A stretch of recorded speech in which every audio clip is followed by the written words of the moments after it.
नमस्कार दोस्तों, हिस्ट्री गुरुजी YouTube channel में आपका स्वागत है। आज हम बात करें, आपको बताएंगे पाषाण काल का इतिहास। जैसा कि हम सभी जानते हैं, पाषाण काल से संबंधित कई सारे प्रश्न हर साल आते हैं। तो शुरुआत करते हैं पाषाण काल से। जब मानव पूरी तरह से इतिहास का वह काल है पाषाण काल, जब मानव पूरी तरह से पत्थरों पर आश्रित था। इसीलिए इसको नाम पाषाण काल दिया गया है। पाषाण काल का मतलब होता है पत्थर। पाषाण का मतलब पत्थर होता है। पाषाण काल में पत्थरों का इस्तेमाल कई तरीकों से किया जाता था। पहला जो काम होता था वो शिकार के लिए, दूसरा आग के लिए। आग की खोज आपका मध्य पाषाण काल में हो गई थी, लेकिन लोग उसका इस्तेमाल करना नहीं जानते थे, तो इसके इस्तेमाल की शुरुआत हुई थी नव पाषाण काल में। खेती करने के लिए, जमीन को जोतने आदि के लिए, खेती करने हेतु पत्थर का इस्तेमाल किया जाता था। तो खेती की शुरुआत जो जैसा हम सभी जानते हैं कि मध्य पाषाण काल में हुई थी। इसके साक्ष्य जो भी है मध्य पाषाण काल में हुए हैं। एक यह अब बात आती है पाषाण काल कब से कब तक था। तो पाषाण काल जैसा हम जानते हैं, पाषाण काल इतिहासकारों के अनुसार 25 लाख वर्ष पूर्व से कांस्य युग तक फैला था। और कांस्य युग जैसा आप जानते हैं, कांस्य युग के संकेत हमको हड़प्पा और सिंधु घाटी सभ्यता में भी मिले हैं। पाषाण काल के 3 चरण माने जाते हैं। पहला जो चरण है पाषाण काल का वो होता है पूरा पाषाण काल। दूसरा जो चरण है इसको मध्य पाषाण काल माना जाता है। तीसरे चरण को हम नव पाषाण काल कहते हैं। तो चलिए समझते हैं ये सभी इसके जो 3 चरण है। और भी चरण आते हैं जैसे ताम कांस्य युगीन काल, ये सब भी है, लेकिन बात करते हैं अभी फिलहाल पूरा पाषाण काल की। तो पूरा पाषाण काल का जो समय था वो 25 लाख वर्ष पूर्व से 12,000 वर्ष पूर्व तक था। 25 लाख से 12,000 वर्ष पूर्व तक। ऐसा माना जाता है कि इतिहास का जो मानव का इतिहास रहा है उसका 99% विकास इसी काल में हुआ था। जो हमारा विकास है 99% इसी काल में हुआ था। ये इसके कुछ प्रमुख पुरास्थल भी हैं जो आपको कर्नूल में मिल जाएंगे, जो आंध्र प्रदेश में है, होशंगी में जो कर्नाटक में है, ओडिशा के कुरियाना में, मध्य प्रदेश के भीमबेटका में कुछ गुफाएं मिली हैं जिनमें इस काल के चित्र कुछ सामान मिले हैं। जलवायु और पत्थर के उपकरणों के आधार पर 3 भागों में इसको विभाजित किया जाता है। कितने भाग में? 3 भाग में, जिसमें पहला जो विभाजन है वो निम्न पूरा पाषाण काल का होता है, दूसरा है मध्य पूरा पाषाण काल, तीसरा है उच्च पूरा पाषाण काल। जो पूरा पाषाण काल रहा है ये वही काल है जिसमें मानव ने सबसे पहले पत्थरों का इस्तेमाल किया था। उसके बाद मानव सबसे ज्यादा अधिक दिनों तक इसी काल में रहा। इस काल में वह खेती करना नहीं जानता था। इस काल का मानव जो था, पूरा पाषाण काल का जो मानव था वो पूरी तरह से शिकार करके ही भोजन करता था और वो खाना बदहोश का जीवन जीते थे। खाना बदहोश मतलब वो एक जगह कभी नहीं ठहरते थे, वो इधर से उधर घूमते रहते थे। इसके कई कारण हैं। पहला, जैसा कि हमने बताया, शिकार उनका भोजन का एकमात्र जरिया था, क्योंकि ये खाद्य संग्राहक का जीवन व्यतीत करते थे, खाद्य उत्पादक नहीं हुए थे। तो शिकार, जैसे हम जानते हैं, जो जानवर थे उस समय पेड़ पौधे या आदि जो मांस के चक्कर में इधर से उधर घूमते रहते थे, अभी भी घूमते हैं। तो जो मानव था वो उसके पास खाद्य उत्पादन का और कोई साधन नहीं था, सिर्फ खाद्य संग्रह का। शिकार ये एक ऐसा चीज था जो उसको भोजन मिलता था जिससे। तो वो शिकार जो जानवर थे उनकी खोज में इधर से उधर जाते थे। अभी हिम युग की शुरुआत नहीं हुई थी, तो इसी वजह से नदियां वदियां नहीं बनी थी और जो तालाब थे उनमें पानी भी कभी कभार सूख जाते थे। तो उस जगह को छोड़ के उनको पारयान करना पड़ता था एक जगह से दूसरी जगह। जैसा कि हम जानते हैं, हर सीजन में अलग अलग फसलें उगती हैं। तो एक कारण ये भी था, ये मतलब खाना बदहोशी का जीवन इसीलिए जीते थे कि मतलब भोजन की तलाश में या शिकार की तलाश में एक जगह से दूसरी जगह घूमते रहते थे।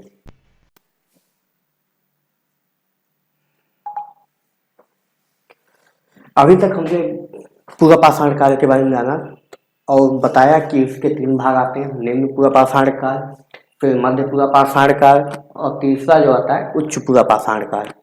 तो चलिए समझते हैं निम्न पूरा पाषाण काल क्या था। निम्न पुरा पाषाण काल में पत्थरों से ही औजार बनते थे, उनमें कोई वो खास बदलाव नहीं हुआ था। हम सभी जानते हैं कि पूरा पाषाण काल ज्यादातर हिम युग से गुजरा है, हिम युग से गुजरा जिसकी वजह से जलवायु परिवर्तन भी हुआ था। इस जो निम्न पुरा पाषाण काल का समय काल था वो 5 लाख वर्ष पूर्व से 1 लाख वर्ष पूर्व का था।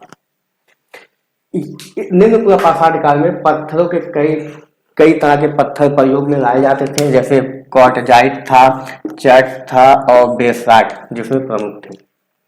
इस निम्न पुरा पाषाण काल में के जो प्रमुख उपकरण थे उसमें पहला था हस्त कुठार, खंडक और गड़ासा। यह स्थल पूरे भारत में सभी जगह पाया जाता है। जो निम्न पुरा पाषाण काल के स्थल हैं वो पूरे भारत में थे, सिर्फ कहा सरस्वती और ब्रह्मपुत्र और गंगा के मैदान को छोड़कर। गंगा, सरस्वती, ब्रह्मपुत्र और गंगा के मैदानों को छोड़कर पूरे भारत में इसके स्थल हैं। और इसके कुछ प्रमुख जो पुरा स्थल है वो हमको मिलते हैं पहाड़ग्राम से। पहाड़ग्राम जो अभी कश्मीर में है, भीमबेटका सब जानते हैं मध्य प्रदेश में है, अहमदनगर जो महाराष्ट्र में है और अट्टिलपक्कम जो तमिलनाडु में है। अट्टिलपक्कम जो तमिलनाडु में है, ये प्रमुख इसके पुरा स्थल हैं। अब बात करते हैं मध्य पुरा पाषाण काल की। मध्य पुरा पाषाण काल की के खोजकर्ता थे एच.डी. संकारिया। कौन थे? जिन्होंने भारत में ही मध्य पुरा पाषाण काल की खोज की थी वो थे एच.डी. संकारिया। इस मध्य पुरा पाषाण काल का जो समय काल था 1 लाख से 40,000 वर्ष पूर्व का था। ये समय काल था मध्य पुरा पाषाण काल का। अब बात आती है कि किस तरह के पत्थर मध्य पुरा पाषाण काल में इस्तेमाल में होते थे। तो जैसा हम जानते हैं कि मध्य पुरा पाषाण काल में पत्थरों को चमकीला कर दिया गया था, मतलब चमकीले पत्थर जो ज्यादा आकर्षित करते थे लोगों को, उनका इस्तेमाल होने लगा था। इस मतलब ये जो मध्य पुरा पाषाण काल में इसमें जो उपकरण बनाने की तकनीक थी उसमें क्या होता था, पत्थरों के सर्क का उपयोग होता था। सर्क मतलब पतला, जब पत्थर को टूटते हैं जो पतला सा पत्थर में से जो पतला वो उसका भाग निकलता है तो उसको सर्क कहा गया। इस काल का जो पत्थर था वो मध्य आकार और छोटे आकार दोनों में था। इस काल के पत्थर छोटे और बड़े, मतलब ज्यादा बड़े नहीं, मध्यम थे। मतलब निम्न पुरा पाषाण काल से थोड़े छोटे हो गए थे पत्थरों का आकार और प्रकार। जो मध्य पुरा पाषाण काल का पुरा स्थल है वो है दक्कन में, राजस्थान में, महाराष्ट्र में, तमिलनाडु में, कर्नाटक में और उड़ीसा में। और भी जगह होंगे, लेकिन जो प्रमुख स्थल है इसके वो है भीमबेटका, निवासा, पुष्कर, ऊपरी सिंध की रोहिणी पहाड़ियां, नर्मदा के जो तट है उसके आसपास के इलाकों में इसके प्रमुख स्थल हैं। अब बात करते हैं उच्च पुरा पाषाण काल का। उच्च पुरा पाषाण काल, नहीं एक चीज छूट गया, मध्य पुरा पाषाण काल में पत्थर के फलक, मतलब उस समय फलकों की संख्या बहुत अधिक भारी मात्रा में फलक की उपलब्धता थी। इस वजह से इसको फलक संस्कृति भी कहा जाता है। फलक संस्कृति भी कहा जाता है मध्य पुरा पाषाण काल को। अब बात करते हैं उच्च पुरा पाषाण काल की। इस उच्च पुरा पाषाण काल को सूक्ष्म पाषाण काल भी कहा जाता है, क्योंकि इस समय जो पत्थरों का आकार था काफी सूक्ष्म, काफी छोटा हो गया था। इसी वजह से इतिहासकार इसको सूक्ष्म पाषाण काल भी कहते हैं। इस काल का जो समय निर्धारित है वो है 40,000 से 10,000 ईसा पूर्व, मतलब वर्ष पूर्व। इसी समय, इसी काल में, उच्च पुरा पाषाण काल में ही आधुनिक मानव का उदय हुआ था, जो होमोसेपियंस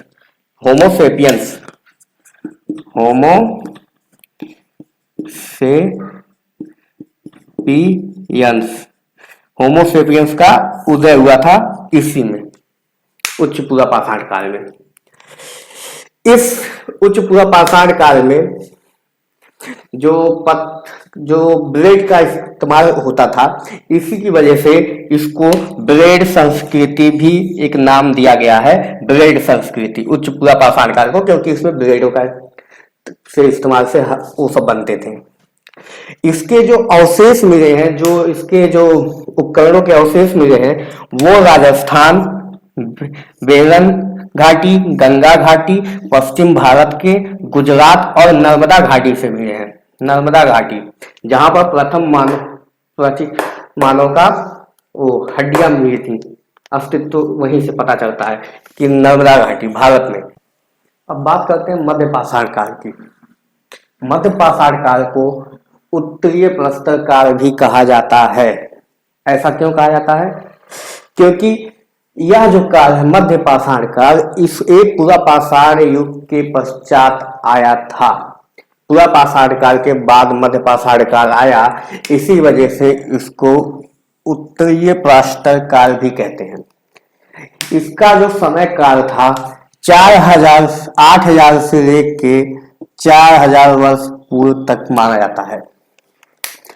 इस मध्य पाषाण काल में जो मानव था वो सूक्ष्म औजारों का उपयोग करता था, जिसमें कुछ प्रमुख जो औजार हैं जो हमको मिले हैं, पहला वो है खुरचन, दूसरा उत्तरी कर्दक, चंद्राकार और त्रिभुजाकार वेधनी हमको मिलते हैं, वेधनी। इस काल को, मध्य पाषाण काल को संक्रमण काल भी कहते हैं। क्या कहते हैं? संक्रमण काल। संक्रमण काल, कई लोग कहते हैं नव पाषाण काल को संक्रमण काल, लेकिन ऐसा नहीं है। मध्य पाषाण काल को ही संक्रमण काल कहा जाता है। क्यों कहा जाता है? जैसा हम जानते हैं कि पूरा पाषाण काल जो था वो पूरा हिमयुग उसमें हुआ, हिमयुग में उस था, हिमयुग का काल था जो पूरा पाषाण काल था, जिसकी वजह से जब हिमयुग आया तो कई सारी नदियां बनी, नए पौधे हुए, नए पौधे उगे और जानवरों में भी परिवर्तन हुआ, मानवों में भी परिवर्तन हुआ। इसी की वजह से इस काल को संक्रमण काल कहा जाता है, क्योंकि मानव, जानवर और पेड़ पौधों में काफी बदलाव हुआ। जो मध्य पाषाण काल की जो प्रमुख विशेषताएं हैं वो थी, पहला तो मानव। अब मानव क्या था? मध्य पाषाण काल में छोटी छोटी टोलियों में रहने लगा था, छोटी छोटी टोलियों में रह रहा था, मतलब छोटी टोलियों में रहना शुरुआत किया था। अब वो अपनी जनसंख्या वृद्धि पर भी ध्यान देने लगा था। इस काल में वो जनसंख्या वृद्धि पर भी ध्यान देने लगा था। जनसंख्या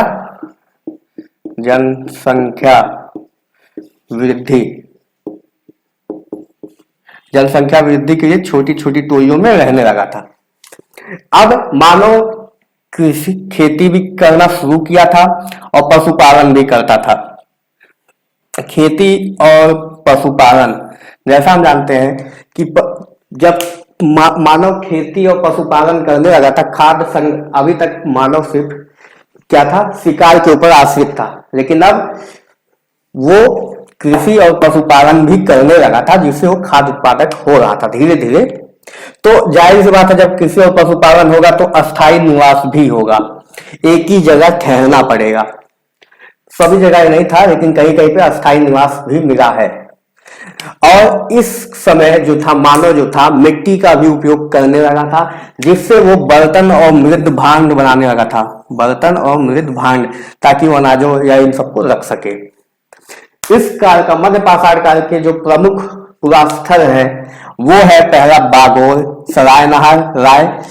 जो बागोर और सराय नहर राय है, यहाँ पर सुनियोजित समाधान का साक्ष्य मिला है, सुनियोजित समाधान। और कुछ अस्थायी झोपड़ियां जो हमको मिली हैं वो चोपनी मांडो, सराय नाहर और मदहा से। और कुछ जगह ऐसी भी है जहां से हमें शिला चित्र मिले हैं, मतलब पत्थरों पे चित्रकारी, जो वो है आदमगढ़ और भीमबेटका। अब इन खेती, पशुपालन, आग की भी खोज हो गई थी। इन सब खोजों के साथ अब मानव जो था नव पाषाण काल में प्रवेश करने के लिए तैयार हो गया था। तो चलिए अब देखते हैं कि नव पाषाण काल में क्या क्या देखने को मिलता है। तो नव पाषाण काल, यह काल प्रागैतिहासिक काल में मानव काल के विकास की सबसे प्रमुख सीढ़ी है। इस काल में, नवपाषाण काल में सबसे ज्यादा क्रांतिकारी परिवर्तन हुआ था जब मानव के अंदर कई बहुत बड़े बदलाव आए। अब नवपाषाण काल में, मध्य पाषाण काल में तो खेती और पशुपालन अस्थायी निवास की शुरुआत हुई थी, लेकिन नवपाषाण काल में जो है मानव जो है पूरी तरह से खेती और पशुपालन और अस्थायी निवास पर निर्भर हो गया था। अब वो खाना बदोशी का जीवन छोड़ चुका था। इस काल की जो प्रमुख विशेषताएं हैं, नवपाषाण काल की प्रमुख विशेषताएं, पहला जो है कृषि व पशुपालन का इसमें काफी विकास हुआ। अब जो मध्य पाषाण काल में जो था वो खाद्य उत्पादन की शुरुआत हुई थी, अब पूरी तरह से खाद्य उत्पादन होने लगा था जो एक प्रमुख व्यवसाय बन चुका था। शिकार भी होते थे, शिकार होते थे जैसे मछली पकड़ना, जानवरों को मार के पकाकर खाना। अब क्या था, जैसा हम जानते हैं मृद भांड मिले थे, लेकिन किसके मिले थे, मिट्टी के मृद भांड मिलते थे। लेकिन अब क्या होता था, अब चौक से जो मृद भांड बनते थे, चौक से, तो चौक से जो मृद भांड बनते थे उनमें क्या चित्रकारी, कुछ डिजाइन या ये सब बने होते थे। अब क्या है कि हमको जो है इसमें नवपाषाण काल में करघे और इन सब का जो है वो साक्ष्य मिलता है, मतलब कई पुरास्थल पर मिले हैं, तो जिससे पता चलता है उस समय के लोग कपास के धागे से वस्त्र बनाते थे, कपास के धागों से कपड़े बनाते थे। इस समय नवपाषाण काल में सावधान जो था वो दो तरह का होता था। पहला था पूर्ण सावधान और दूसरा आंशिक सावधान। चलिए देखते हैं कि पूर्ण सावधान क्या था। पूर्ण सावधान में क्या था कि जो इसमें क्या था, गोलकार कब्र बना होता था और उसमें मानव को लिटा दिया जाता था, चित्र लिटाकर उसका सावधान करते थे। और आंशिक सावधान में क्या था, आंशिक सावधान में चुनी हुई हड्डियों को, जैसे कुछ ही हड्डियों को दफनाया जाता था इसमें जमीन में लिटा के। जैसा कि हम जानते हैं आंशिक सावधान में जो ब्रिज होम है, ब्रिज होम, वहां पे एक साक्ष्य मिला है उस, जिसमें मतलब एक खुदाई में मिला है कि उसमें मालिक के साथ कुत्ते को भी दफनाया गया है, कुत्ते को भी दफनाया गया है। और एक पाकिस्तान में भी कुछ साक्ष्य मिले हैं, जिसमें पाकिस्तान में भी एक जगह साक्ष्य मिले हैं जिसमें मालिक के साथ उसकी बकरी को भी दफनाया गया है, जो बलूचिस्तान जो पाकिस्तान में है, वहां खुदाई में मालिक के साथ सावधान में उसके बकरी को भी दफनाया गया है। हाँ, बात आती है पशुपालन की। उस समय कौन कौन से पशु थे, तो हम जैसे जानते हैं मानव द्वारा जो सबसे पहला पशुपालन किया गया वो कुत्ता था। जो मानव का सबसे पहला पशुपालन था वो कुत्ता था, जो जंगली कुत्ते थे। उसके बाद मानव कई सारे गाय, भैंस, बकरी, भेड़ आदि पालने लगा था। अब बात आती है कि इसके जो साक्ष्य है पुराने, वो प्रथम साक्ष्य कहाँ मिले हैं।